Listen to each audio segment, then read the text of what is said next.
Então, pronto, vamos lá, primeiramente, vamos agora dando início oficial, né, a mais uma live do Instituto Brasileiro do Direito da Construção, o IBDIC, dentro dessa iniciativa que já teve início há algumas semanas atrás, com vários diretores regionais entrevistando membros da diretoria nacional. Hoje a gente está tendo aqui o prazer e a honra de contar com a participação do Ricardo Medina, que é um dos diretores nacional do IBDIC, com a proposta de conversar um pouco, ou um tanto, sobre o direito da construção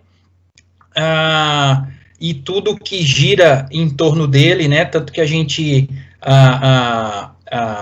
intitulou de Direito da Construção, Paradigmas Atuais e Tendências para o Futuro, né, para a gente discutir um pouco esse mercado, discutir um pouco da experiência de vida que a gente tem passado, especialmente você, Ricardo, que é o entrevistado de hoje, né, passar um pouco da sua experiência, da sua vivência profissional, e lembrando que a gente está transmitindo pelo Microsoft Teams, pelo link que foi disponibilizado aí nas mais diversas redes sociais, e também aqui pelo Instagram. E essa reunião, essa entrevista, essa conversa está sendo gravada e posteriormente vai pro canal do IBDIC lá no YouTube, para quem não puder assistir ao vivo, tá? Quem quiser também enviar perguntas, seja pelo Instagram ou seja pelo Microsoft Teams, fique à vontade, à medida em que isso for sendo possível, ao longo da conversa a gente vai passando. Tá? Mas, para a gente começar nosso bate-papo, Ricardo, boa noite mais uma vez. Eu queria só te pedir para você fazer uma apresentação rápida sua, para quem ainda não te conhece, falar um pouco da sua trajetória profissional, o que você faz e falar um pouco da sua também participação no IBDIC, enfim, se apresentar aí para o pessoal. Tá bom. Daniel, eu recebi aqui uma mensagem de que o seu rosto está sendo um pouco cortado. Sua imagem está alijada aí do... Pronto, acho que agora vai. Melhorou, mas todos precisamos aproveitar dessa tez, né? Ainda Isso. Que virtualmente não seria possível, né, perder essa oportunidade. Daniel, Isso. Vou dizer o seguinte, eu sou filho da dona Márcia, sou casado com a dona Cíntia e pai do Fusca, que é um cachorrinho muito simpático. Comecei minha trajetória lá atrás, estudando, veja só, eu fiz o meu primeiro ano de Mackenzie, e nesse ano eu fiz estágio em propriedade intelectual, e aí, não sei por que cargas d'água, resolvi fazer de novo vestibular, entrei na São Francisco, eu ia prestar fé, acabei entrando na São Francisco, e aí eu segui o direito por lá, e nesse mesmo ano, eu fui lá estagiar com o professor Luiz Olavo no escritório Léo Batista, né, numa área de terceiro setor, e que logo no primeiro ano saiu do escritório, e aí eu fiquei lá. E com o professor Luiz Olavo e a equipe de arbitragem, naquela época a arbitragem estava começando a pipocar. E então, assim, acho que desde 2004, coisa assim, eu comecei a trabalhar com arbitragem e imediatamente dentro do mercado de infraestrutura, né, nas disputas de infraestrutura e construção. E aí acabei pegando o gosto pelo negócio e até hoje estou aí. E com algumas idas e vindas, quando eu saí do LO, voltei para LO, nesse retorno para LO Batista, foi um convite do Fernando Marcondes, que é um grande chapa, grande amigo, feríssima, paizão, irmãozão, e que manja muito de direito da construção. O cara me ensinou demais, me ensina até hoje, e ele é o pai do IBDIC, né, ele e o pai Jobim. Naquela época ele me convidou para montar, a gente montou juntou ali um time bacana, juntou o IBDIC, né, e aí recentemente, coisa de 2 anos, a gente montou aqui o escritório Toledo Marchetti, que tem o foco totalmente voltado para a infraestrutura. Então aqui a gente não faz outra coisa que não seja esse mercado, né? É claro que a gente tem as diversas disciplinas, tributário, societário, M&A, arbitragem, contencioso, mas aqui a gente só faz tributário, societário, M&A se for no mercado de infra, senão a gente não pega. Então, a trajetória foi por aí. Legal, muito bom, muito bom. Ricardo, vamos lá. Então, assim, começando a nossa conversa propriamente dita, eu queria bater o centro, puxando um assunto que diz respeito a uma novidade bem recente da nossa legislação, do nosso sistema jurídico, que foi o advento da Lei da Liberdade Econômica. Essa lei, ela trouxe uma série de novas normas para o direito brasileiro, fez uma série de alterações e inserções no Código Civil.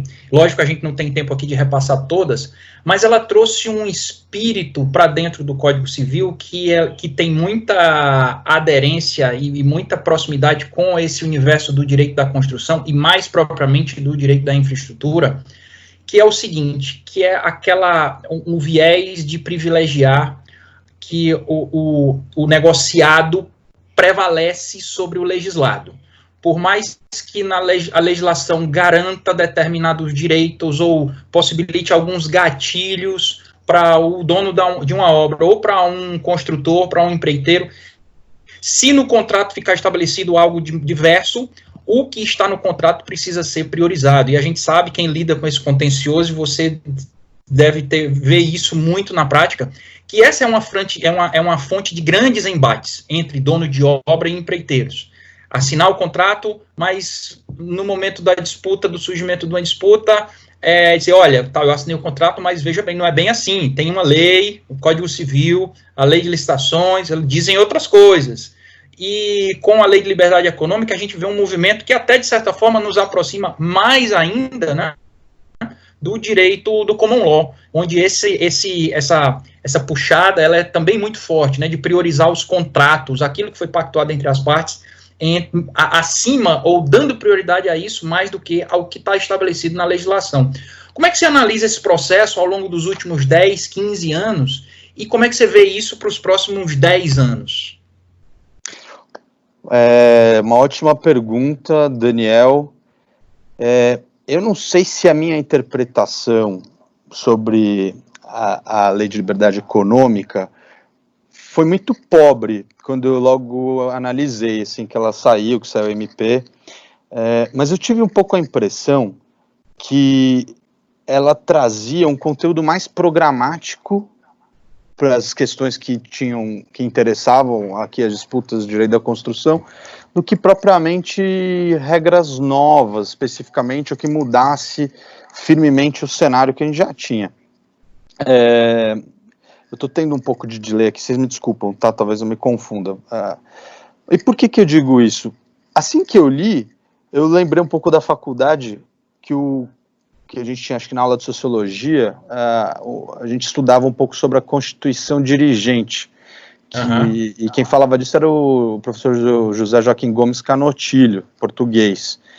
E lá era isso, a Constituição ela trazia lá aspectos programáticos que buscavam orientar o legislador a seguir de uma determinada maneira.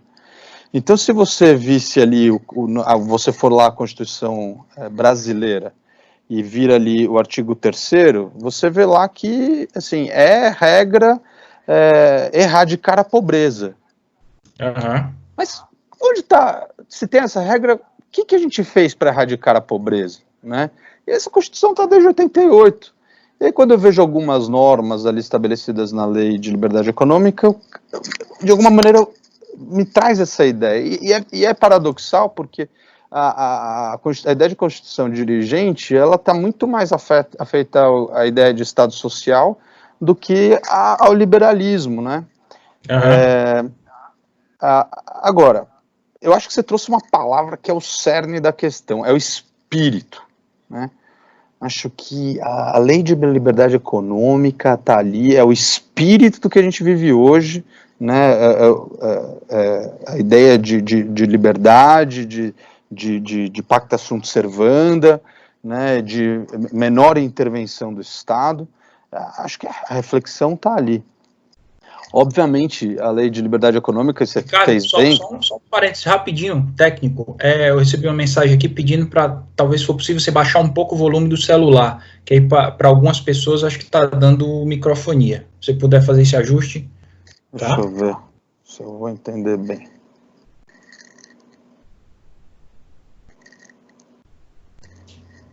tentando aqui baixar. Vamos ver se vai? Não sei se deu certo. Aí eu coloco até um pouco aqui de lado. Pronto, eu tô bem, eu tô ouvindo bem aqui nas duas plataformas. Vamos lá. Espero que vocês me ouçam. Vamos ver se a coisa anda. Então, a lei ela traz aspectos bem práticos em outras questões, né? Tem ali alterações imediatas do Código Civil, questões trabalhistas, ela obviamente traz. Agora, para a gente, aqui quando a gente fala de disputa no setor de construção civil, nas arbitragens, eu fiquei ali um pouco em dúvida. Uhum. Agora, esse espírito é importante mesmo, né? Pelo menos uma boa orientação, porque veja só, a gente fala aí dos contratos de EPC, Engineering, Procurement and Construction, né? Toda hora a gente fala dos contratos de EPC.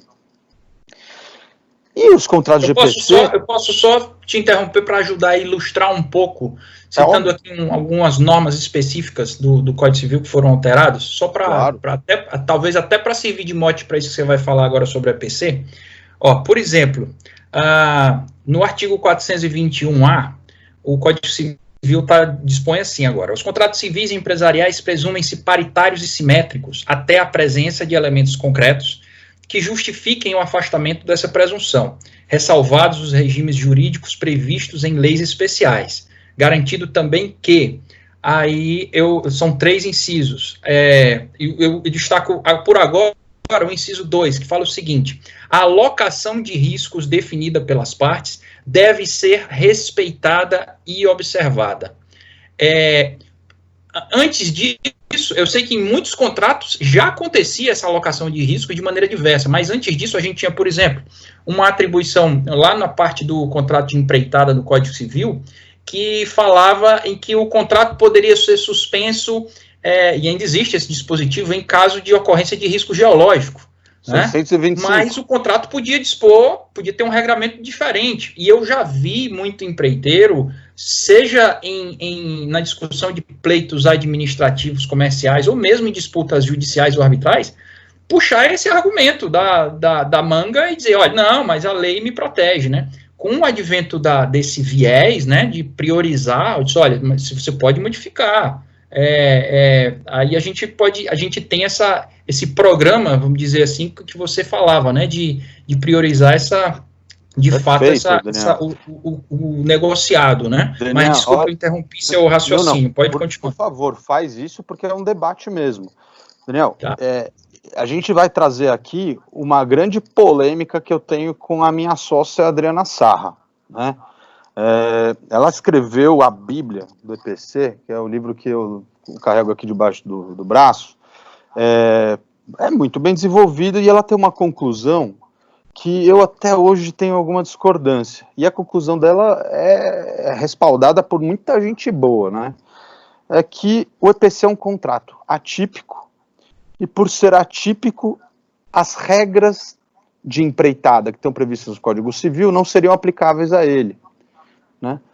E eu tenho lá minhas dúvidas. Eu acho, por exemplo, que o EPC poderia ser considerado um contrato de empreitada com variâncias, né? Uhum. E se for assim, por que não se aplicaria esse artigo 625 que você trouxe aqui, né, da suspensão da obra em caso de risco geológico?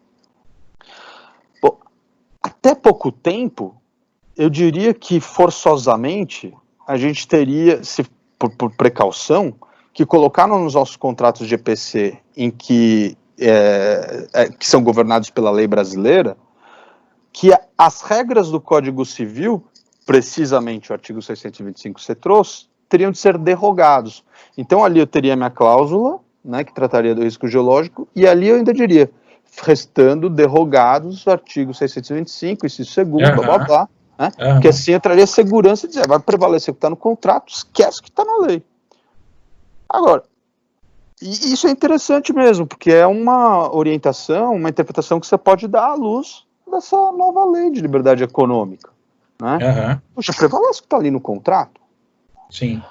E sem mesmo ter que derrogar. Eu acho que ainda é o seguinte, se você quer ter garantia de que não vai aplicar o Código Civil e que você quer fazer valer aquilo que está no contrato, olha, coloca ali uma estipulaçãozinha de derrogação, né? Mas é isso. Agora, de novo, Uhum. é o espírito, Daniel. Eu acho Sim. que a palavra é essa, né? Assim, é mostrar como que a sociedade, o direito brasileiro está evoluindo e está indo por aí. Legal, legal, muito bom. Um outro assunto também, esse um pouco mais distante no tempo, mas ainda assim recente, de alteração na nossa legislação, Ricardo, é o advento diz respeito ao advento do Código de Processo Civil novo, que no seu artigo 690 fala em negócios jurídicos processuais. Passados 5 anos já praticamente do advento dessa nova lei, você acha que no setor da infraestrutura, de uma maneira geral, essa ferramenta jurídica ela tem sido utilizada, tem sido subutilizada ou mal utilizada? Em que tipo de situação você acha que ela poderia ser melhor aproveitada, essa ferramenta dos negócios jurídicos processuais? Você sabe, eu não mexo muito com o contencioso civil judicial, né? Então eu acabo não tendo lá muita frequência em compreender como se estão dando os processos, vendo se eles estão sendo maleabilizados pelo artigo 190 especificamente, né? Uhum. Mas eu acho curioso porque você sabe, lá atrás, em 2004, era muito comum, né, quando a gente falava de arbitragem está começando, ainda o pessoal tinha dúvida e tal, da gente falar da tal da Midnight Clause, né, da cláusula arbitral, de falar, puxa, olha, faz a cláusula arbitral simples, tenta não colocar lá muito rococó, para ter certeza de que a coisa vai funcionar, né, não tem que ser judicializado antes. E, obviamente, que a arbitragem hoje, nossa, evoluiu demais. O Brasil hoje, salvo engano, é o 4º país a mais utilizar a CCI, né, as arbitragens da CCI. Então, assim, evoluiu muito. Agora, e o que isso traz? Traz segurança, porque a arbitragem é tão segura, eu falo, puxa, a gente consegue começar a pensar em customizar as cláusulas arbitrais para trazer a conveniência, né, das partes. Antes eu pensava, nossa, mexe o mínimo possível, remete para uma câmara e olhe lá. Hoje não, será que não seria o caso da gente poder começar a pensar em limitações ou dizer quando a arbitragem é ou não é aplicável? Parcimônia, né? Óbvio que não dá para ficar aí colocando tudo, mas por que não? Né? E o 190, ele parece super interessante porque ele permite esse amoldamento para o judiciário. Então, não só necessariamente quando você já está no judiciário, você pode chegar lá, bater na porta do juiz e pedir, vamos adaptar aqui, colocar prazos simultâneos ou coisa parecida, alguma coisa que seja interessante para as partes, mas pode estabelecer antes. Você na tua cláusula de foro, que antes costumava ser só 2 linhas, por que você não estabelece um pouquinho mais de regra? Agora, evidentemente, né, que seja conveniente, que há questões que o judiciário também não vai conseguir abarcar tudo, né? Tanto que tem lá uma previsão de que, por exemplo, questões de prazo tem que ser antes comumente acordado com o juiz, né? As partes vão ter que estabelecer com o juiz. O que eu acho dessa norma? Fantástica. Eu espero que o judiciário possa realmente implantá-la. Eu diria que na construção civil, eu imagino que se houver uma tendência, ela viria, não necessariamente agora, mas mais proximamente, é que as partes possam estabelecer algum entendimento conjunto para, no âmbito do processo judicial, organizar as suas próprias ações, né? Agora, paralelamente a isso, o que eu estou vendo é alguns entendimentos análogos. Veja, por exemplo, os dispute boards. Acho que os dispute boards são grandes exemplos, né, da possibilidade de aplicar analogamente 690, ou pelo menos de mostrar, olha, se o judiciário está disposto a fazer isso, por que não pode ter o dispute board? Né? Se âmbito privado, eu não tenho dúvida nenhuma que o dispute board é permitido, ainda há questionamento sobre ele na administração pública. Embora já seja claro que a administração pública brasileira vem utilizando o dispute board, já utilizou, vem utilizando, e tem aí um sem número de movimentos legais, jurisprudenciais, para reforçar o uso dessa ferramenta, né? Então, eu te diria o seguinte, e aí eu passo até a palavra para você me dizer o que você acha. Dentro do judiciário, tem a norma, o artigo 190, que flexibiliza isso. Mas eu não tenho visto em nenhum contrato de construção, alguma cláusulazinha de foro já estabelecendo novas regras de procedimentalização. Não Sim, vejo. Também não. Agora, eu vejo quando é jogado para o âmbito privado, né? Então, deixamos um pouquinho o judiciário e vamos estabelecer maneiras de resolver nossas disputas, paralelamente ao judiciário. Isso sim. Uhum. Entendi. Eu também não tenho visto essa regra ou esse caminho que é dado pela legislação ser utilizado para essa finalidade, não. É uma pena, assim, é uma das normas que eu acho que ainda não pegou e tem um potencial muito grande, teria um potencial muito grande até de revolucionar diversos procedimentos no âmbito judicial, mas infelizmente, assim, a minha percepção é de que ainda ela não foi entendida e absorvida na sua totalidade. Mas pode, né, Daniel? Acho que dá para fazer.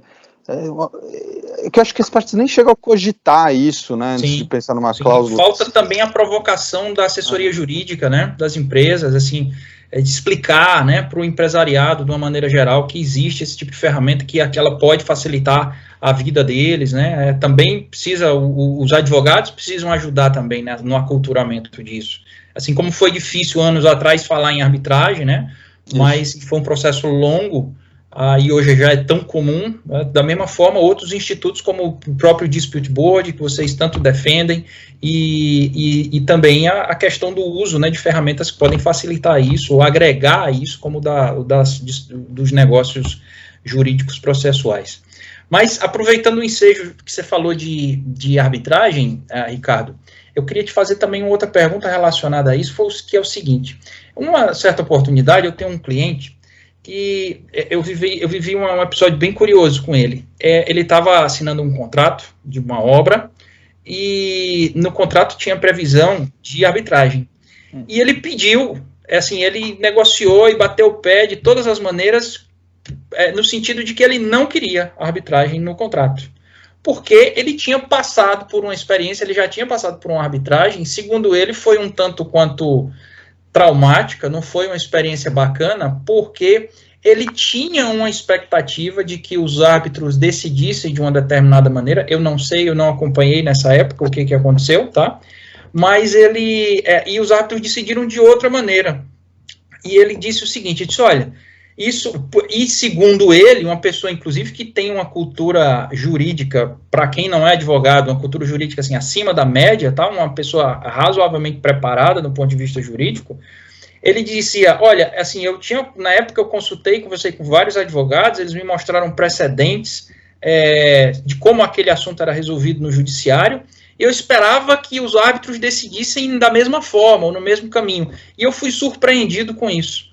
E aí, quando eu vivi esse episódio, né, e eu vez por outra conversando, debatendo o tema com alguns amigos, advogados, surge a seguinte questão: olha, o que incomoda na arbitragem é o fato dela ser sigilosa e das decisões que saem a partir dos tribunais que são formados não se tornarem de conhecimento público. Assim como a gente tem as publicações de jurisprudência dos tribunais estaduais, federais, do STJ e tudo mais, em que a gente fica sabendo de antemão qual é o viés que os julgadores adotam no momento de proferir ou de julgar um determinado caso. Na arbitragem a gente não encontra isso. Isso não deixa de ser uma fonte de certa insegurança jurídica. Como é que você responderia a esse tipo de crítica, ou como é que você acha que isso poderia ser, de uma certa forma, se é que é possível, minorar esse tipo de questão que a gente...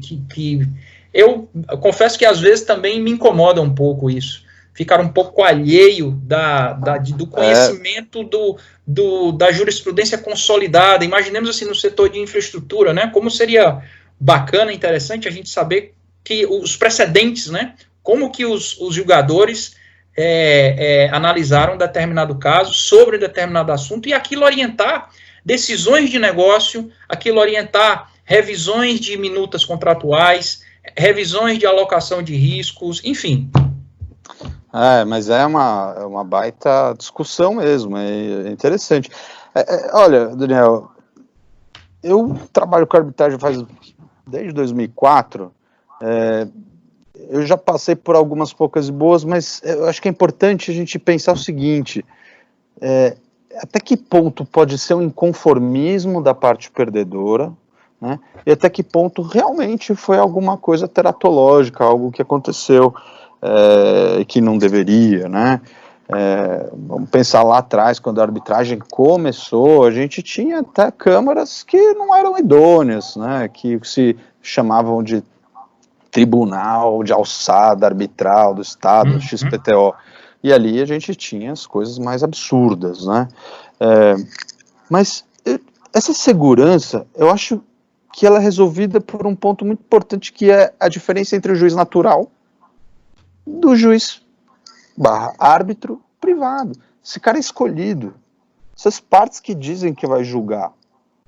É diferente de você ter uma disputa importante, relevante para sua vida, que vai para alguém que você não sabe quem é, de onde surgiu, qual que é a formação, porque a convicção toda dele surge de um dos seus aspectos morais, internos, óbvio, da interpretação que ele tem da lei.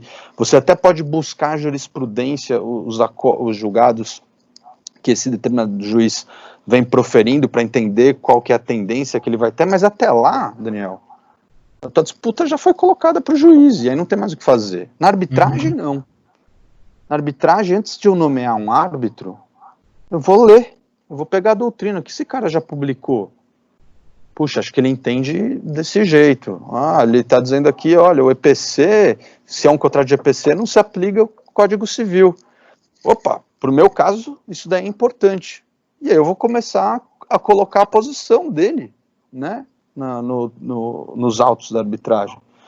E nesse sentido, eu posso começar a ter um pouco mais de, eu poderia dizer, de previsibilidade sobre o que vem aí, né, o que vai ter de julgamento. Então, eu ouço bastante esses comentários, né, o pessoal, mas obviamente a maioria vem daqueles que tiveram seu primeiro processo, porque veja, a arbitragem, ela é um litigioso muito exaustivo, né, ela exige demais do advogado e exige demais do cliente.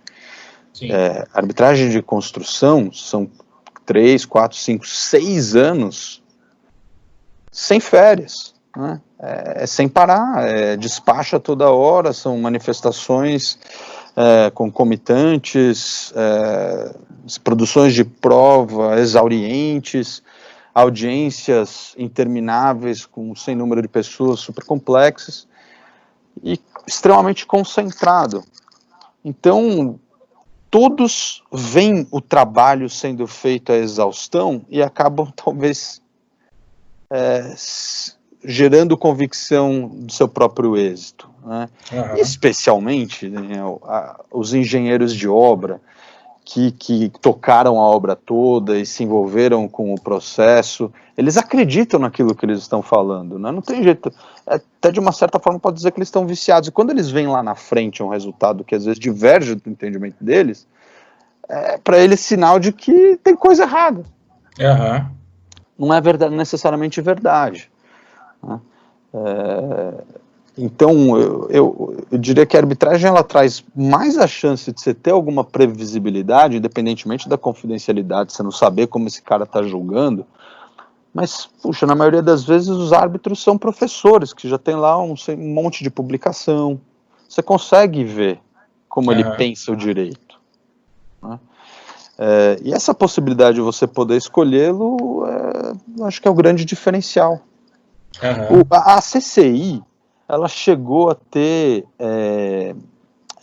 lá os seus boletins que publicavam os acordos, o tribunal que decidiu da seguinte maneira, a arbitragem XPTO, né, falava os casos, e isso era bem interessante, mas não é necessariamente uma criação de jurisprudência, né? Agora, uma coisa importante, quando a arbitragem não é por equidade, o que se deve aplicar? Se aplicar direito.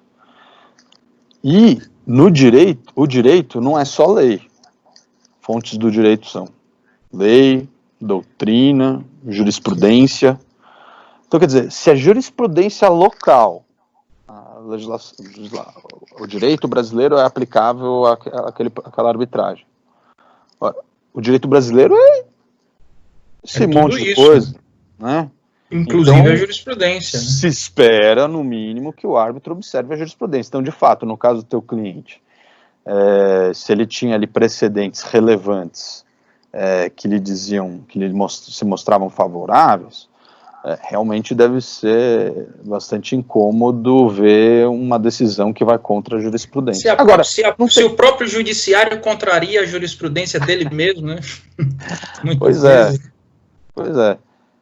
Então, eu prefiro, eu te diria o seguinte, se eu tivesse que escolher entre um juiz natural, que eu não sei quem é o que vai julgar, e um árbitro, que pelo menos eu posso dizer que eu vou poder lá pesquisar, saber da vida pregressa e tal, eu prefiro o árbitro. Entendi. Legal. Aproveitando esse ensejo, já que você falou um pouco até da questão dos engenheiros, né, Ricardo, assim, que ficam meio que enviesados ou um tanto que apegados, né, ao fato de terem vivenciado o problema e não esperam outro desfecho do que, senão, um que diga que eles têm razão na disputa que acabou por surgir. Eu te perguntaria, o que você acha dada essa tua experiência aí, vários anos já nesse setor, o que você acha que empresários, engenheiros, pessoal que trabalha lá na ponta da obra, gestores de obra, de uma maneira geral, eles precisariam entender mais e melhor em relação ao direito da construção, o direito aplicado à infraestrutura, que eles ainda não entendem, ou que poderiam entender, ou se preparar melhor? Como que você acha que até dizendo assim, de outro modo, qual que você acha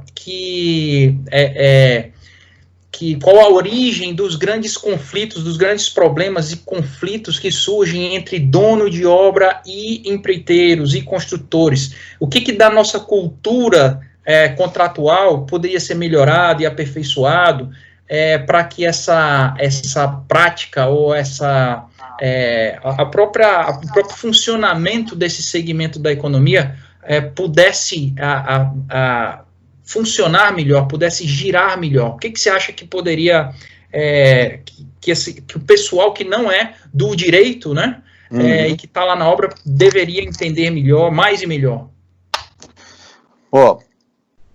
Engenheiro, eu me impressiono sempre como esses caras entendem de direito da construção.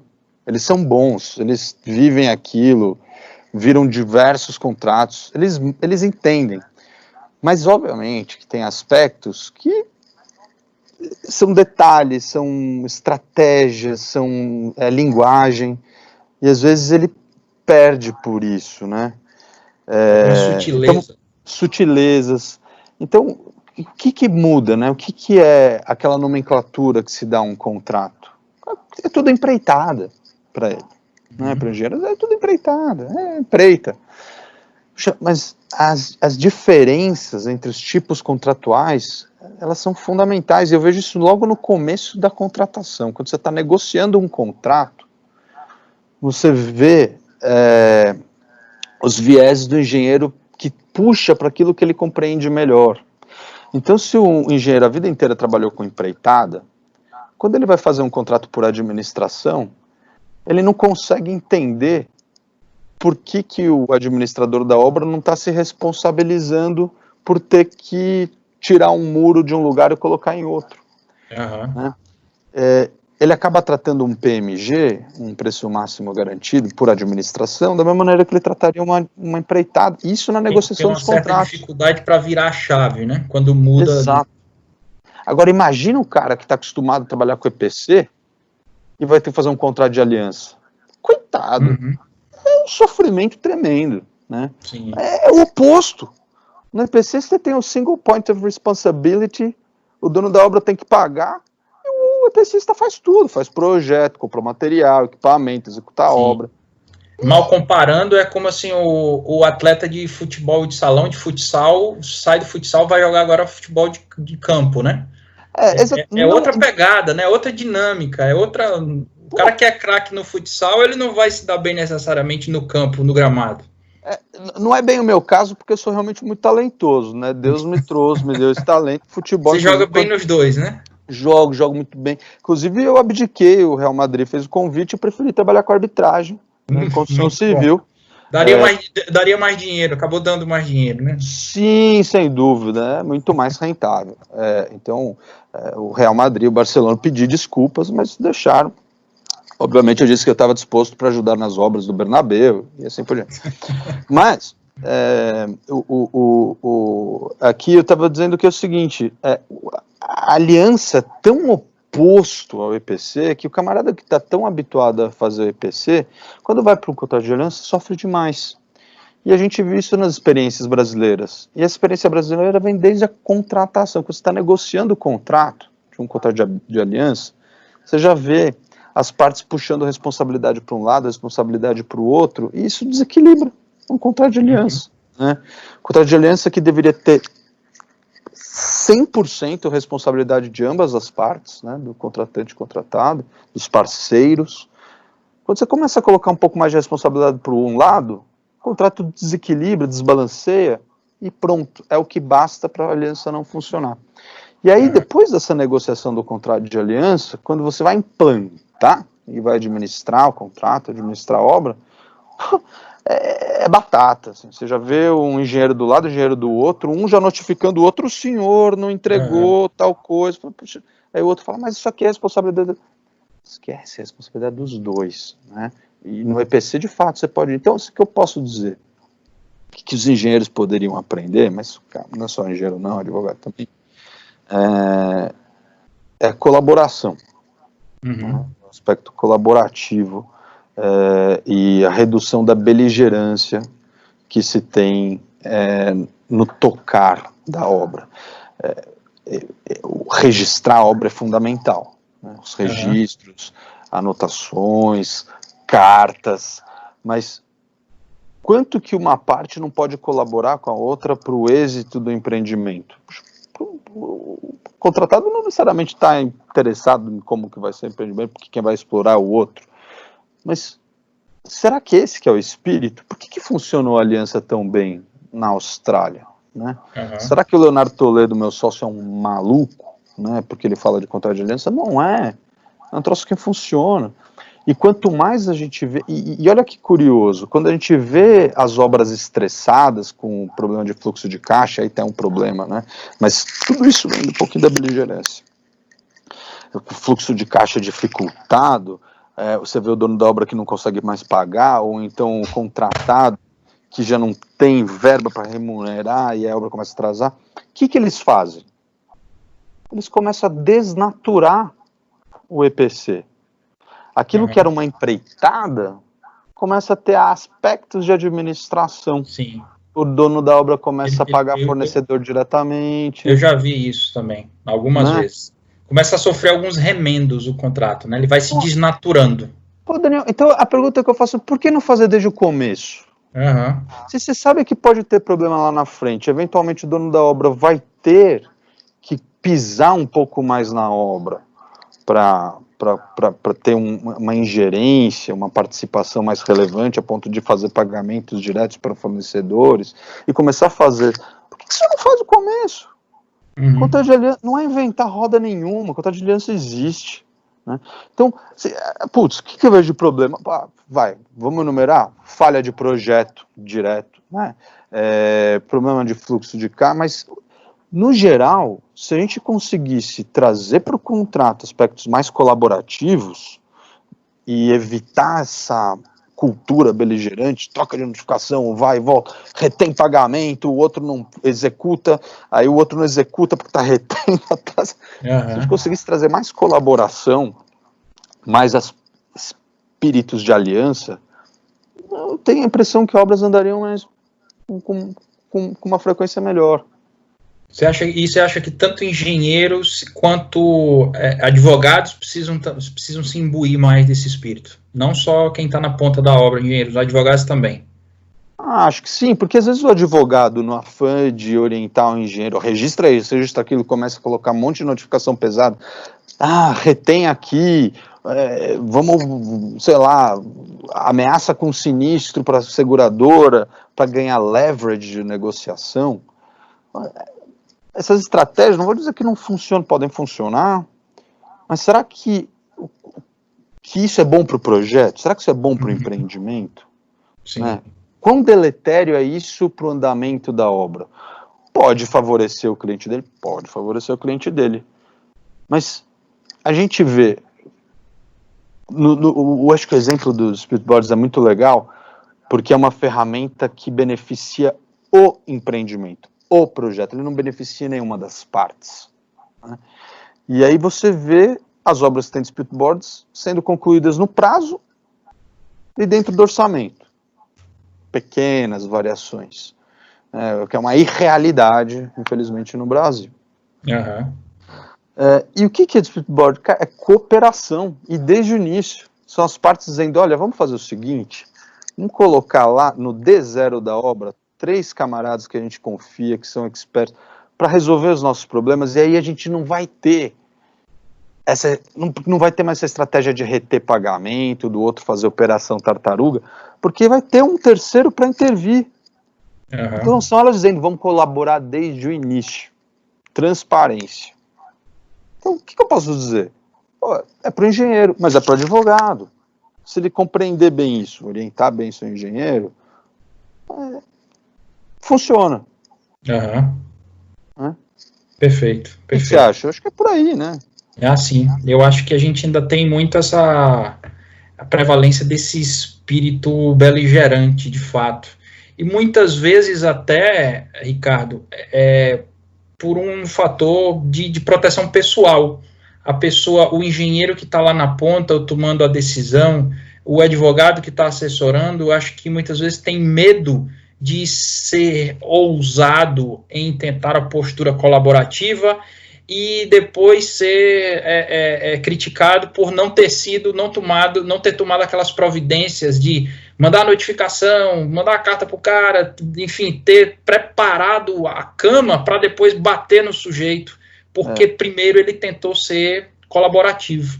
Agora, Daniel, desculpa te interromper, de novo, né, nada contra registros, cara, quer fazer o RDO, faz o RDO direitinho, bilateral, um escreve do lado, outro escreve do outro. Pô, você apontou ali que faltaram 1.000 pessoas. É porque faltaram 1.000 pessoas. Ou você vai registrar isso que faltaram. Aí vai dar ruim pra mim. Cara, eu tenho que registrar. É um fato objetivo, né? Desculpa, não é nada contra. Mas é um registro, até pra gente poder apurar. Né? Uhum. Eu preciso te mandar essa carta.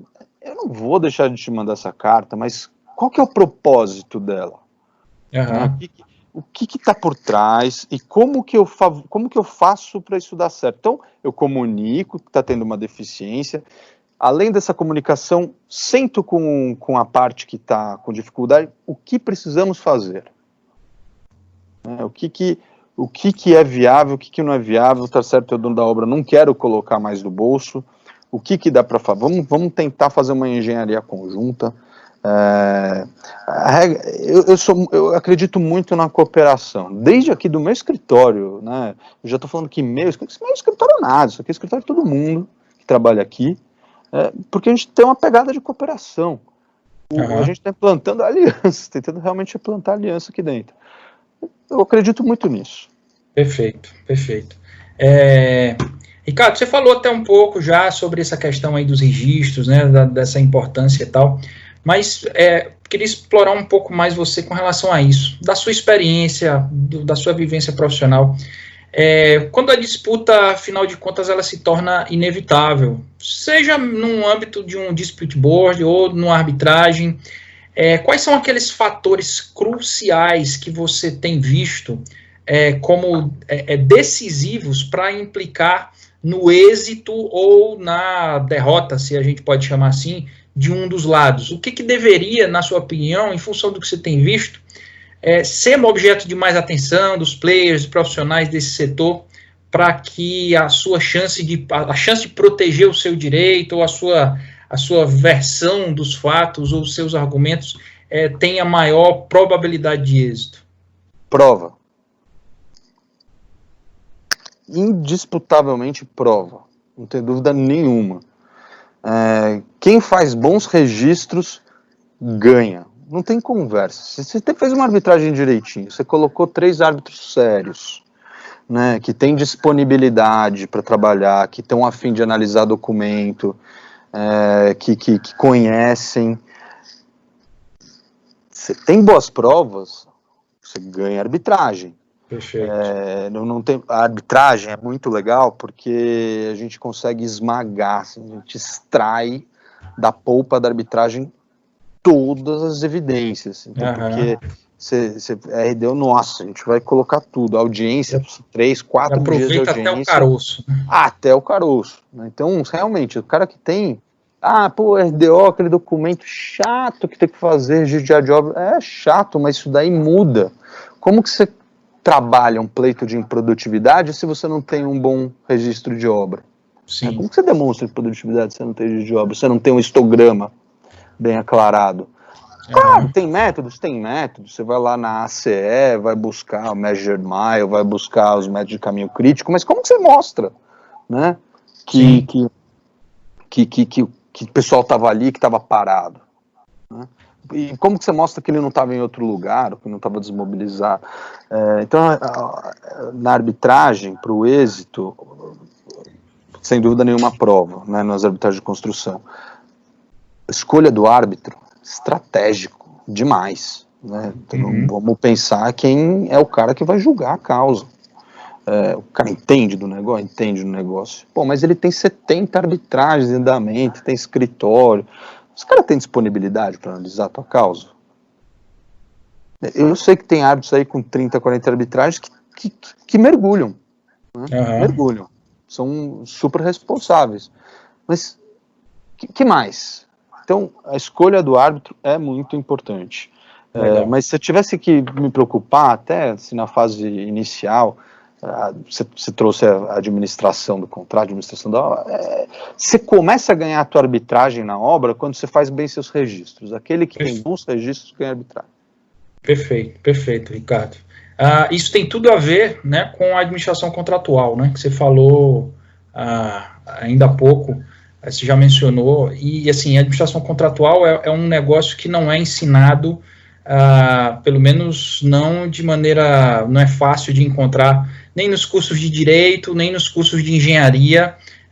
Assim, algumas empresas estruturam alguns cursos, algumas coisas voltadas para isso, mas eu te perguntaria, assim, com relação a isso, a administração contratual, que é algo que já há bastante tempo é uma habilidade que vem sendo exigida cada vez mais de quem atua nesse setor, engenheiros e advogados. Como é que você vê o crescimento dessa carreira para os próximos anos no Brasil? Assim, qual é a importância que você vê do engenheiro, do gestor de obra e mesmo advogado de se preparar cada vez mais para saber, como você bem falou, construir essas provas lá na ponta, na obra, quando o fato acontece, né? Um dos cursos que eu já fiz sobre esse assunto, né, um engenheiro até estrangeiro, ele falava, olha, também é fundamental na administração contratual, produzir boas provas, mas elas têm que ser contemporâneas aos fatos. Quando aconteceu o negócio é que você tem que registrar. E assim, e às vezes o time não é correto e a prova não é bem construída em função disso. Eu te pergunto, você acha que essa é uma habilidade que, mais do que do que pertencer a uma pessoa específica ou a um departamento específico da empresa ou da obra, que todo engenheiro ou todo profissional que está envolvido com contratos de infraestrutura, com obras de infraestrutura, deveria tentar se capacitar ou buscar uma capacitação nesse sentido? Eu queria que você falasse um pouco disso, um pouco dessa formação assim, profissional também, voltada para a atuação no segmento de infraestrutura. Daniel, erguer o prédio, todo mundo ergue. Em 1 ano, 2, 3, 4, 5, uma hora, o prédio é erigido. Agora, administrar o contrato é que é o busilis, né? Esse é o segredo. O cara que administra bem, é o cara que fiscaliza, que cobra, que vê se o cronograma está sendo observado, que cuida do orçamento, né, da EAP, para ver se o andamento, o avanço está sendo adequado, e como troca as correspondências, como faz os registros. Esse é o ponto. Esse é o ponto. Então, não tenho dúvida nenhuma que isso, de novo, isso aqui não é um negócio de agora, isso aqui já deveria ter sido implantado, já deveria estar sendo feito, e vem sendo, obviamente, feito há muito tempo, e é relevantíssimo. O Brasil tem um gargalo de infraestrutura, se a gente tiver mais obras, se realmente a infraestrutura, os investimentos em obra forem a força motriz que vai tirar a gente do buraco, então a gente precisa de administração contratual. Se não tem, as faculdades de direito não tinham as cadeiras de arbitragem. Sim, verdade. A faculdade de engenharia tem que ter, pô. Né? Eu acredito muito, você sabe disso, Daniel, nos dispute boards. Né? Você falou da contemporaneidade da prova. O dispute board está para isso. O dispute board está aqui para isso. Porque é no momento que acontece o negócio, você já bate na porta dos caras que estão ali para resolver a disputa. Isso. E olha só, a arbitragem, ela é importante, mas você tem que fazer autópsia. O Francisco Maia fala que na arbitragem você tem que fazer autópsia das provas, fazer a exumação das provas para levar depois que tu... Agora, você está querendo falar de fundação, a obra está em andamento, está rolando a gestão do contrato, administração do contrato, teve problema na fundação, pô, não concreta tudo para depois de discutir a fundação, chama os caras já, chama o escritório, e aí o cara vai lá, vê, ele conhece, já está vendo periodicamente os documentos, em quem que ele vai acreditar? Ele vai acreditar naquele que fez os melhores registros, aquele que periodicamente mandou as melhores documentações para o board. Sim. Obviamente o board vai pisar lá, ele vai olhar e falar assim, não, realmente, isso aqui, essa pata não era para estar aqui, essa pata era para estar para outro lado, isso aqui é um erro de projeto. Ele vai ver isso tudo. Mas ele vai se fundar em documentação. Sim. Agora, óbvio, na arbitragem, que a gente já tem tudo enterrado, é documento. Né? Eu não consigo trazer o árbitro para dar uma olhada na fundação quando o negócio já está feito. Sim. Né? Posso fazer ensaios? Posso fazer ensaios. É uma pista de aeroporto? Vou fazer um ensaio da pista. É uma rodovia? Vamos fazer ensaio da rodovia. Né? Tirar amostras para fazer ensaio. Isso. Pode. Mas e as outras estruturas, né, que a gente não consegue acessar? Exato. Então, sem dúvida, contemporaneidade da prova. Se a gente tiver um board, mais importante ainda é ter uma boa administração. E lá na frente, na arbitragem, amigo, você tem que se fiar em documento. É isso que vai fazer a tua diferença. Perfeito, Ricardo. Só ler aqui um comentário de uma das pessoas que está nos acompanhando aqui pelo Microsoft Teams, o Eider Quintão, um dos convidados, né? Ele fala o seguinte: equipe jurídica versus suprimentos versus contratos versus engenharia têm que trabalhar juntos, do anterior à contratação até a conclusão da obra, mas não é o que vemos. Temos suprimentos contratando e passando bastão para a engenharia, e o jurídico corporativo assistindo de longe. Eder, outro que esse aí entende de obra, né? Assim, quando você opta por preço, Fernando Marcondes ele fala do princípio PQP, né? E não é nada disso que vocês imaginaram aí. PQP é preço, qualidade e prazo. Você reduz. Se você quer diminuir o prazo, porque a obra seja entregue mais rápido, então o preço vai aumentar, ou a qualidade vai diminuir. Se você topa aumentar o preço, né, você pode aumentar a tua qualidade, mas de repente o prazo não... É um tripé ali que se amalgama ali. E de fato, quanto mais você trabalha de maneira integrada, melhor para a obra. Você consegue abraçar todo mundo, melhor para a obra. E essa talvez seja até a crítica do RDC, né, o Eider? Depois você pensa aí. Porque o RDC, ele, nesse afã de agilizar as contratações, acaba desfavorecendo os melhores projetos, né? Sim, uma grande polêmica, vale a pena, não vale a pena, acho que o RDC teve seu momento, se ele deve ser estendido ou não para as demais contratações, eu tenho minhas grandes dúvidas, né, mas eu diria até que ele seria emblemático desse problema que o Eder trouxe. Aí já pensando na administração pública, né. Sim, sim. Beleza. Ricardo, a gente está caminhando aqui para o final da nossa live. Eu queria, para a gente encerrar, só te pedir alguma indicação de livro relacionado ao direito da construção, direito da infraestrutura, que você possa indicar aí para quem está nos ouvindo, até para se preparar melhor, para conhecer melhor esse universo, esse segmento. O que você poderia indicar aí para a gente? Assim, eu falei, né, a Bíblia do EPC, assim, onde eu me fio, é da minha jovem sócia, Adriana Sarra de Deus. O contrato de EPC é a dissertação de mestrado dela. É um baita livro. Você quer aprender de PMG? Você vai abre lá o livro, você vai ver PMG. Empreitada, não é EPC, tá ali. Assim, é muito legal. Já disse, eu tenho um pouco de dificuldade com a conclusão, né, sobre... Agora, com a lei de liberdade econômica, talvez eu fique um pouco mais do lado da conclusão dela, mas assim, entender o que é o contrato, vai lá, procura esse livro. Tem o Dispute Boards, tem a outra Bíblia que é do Cyril Kern, que é um ótimo livro, assim, ele fala muito mais da experiência, né, ele traz muito a experiência dele, às vezes perde um pouco da dogmática, mas baita livro de Dispute Board. O Marcelo Botelho de Mesquita também escreveu sobre EPC. O Léo Toledo de Aliança. Léo Toledo de Aliança. Que mais? Tem os compêndios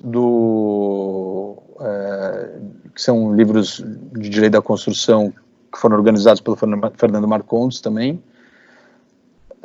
Acho que vale.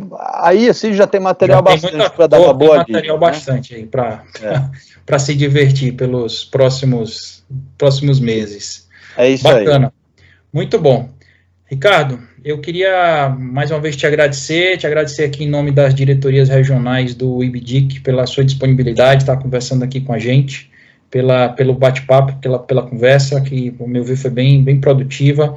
E agradecer também aí a presença de quem está nos acompanhando no Teams, que está sendo gravado, e depois vai para o YouTube, para o canal do IBDIC, também no Instagram. Eu vou, inclusive, encerrar aqui logo a transmissão do Instagram, porque ele encerra automaticamente com 60 minutos, tá? Mas a gente encerra aqui no YouTube, melhor dizendo. Valeu aí, galera do Insta, obrigado.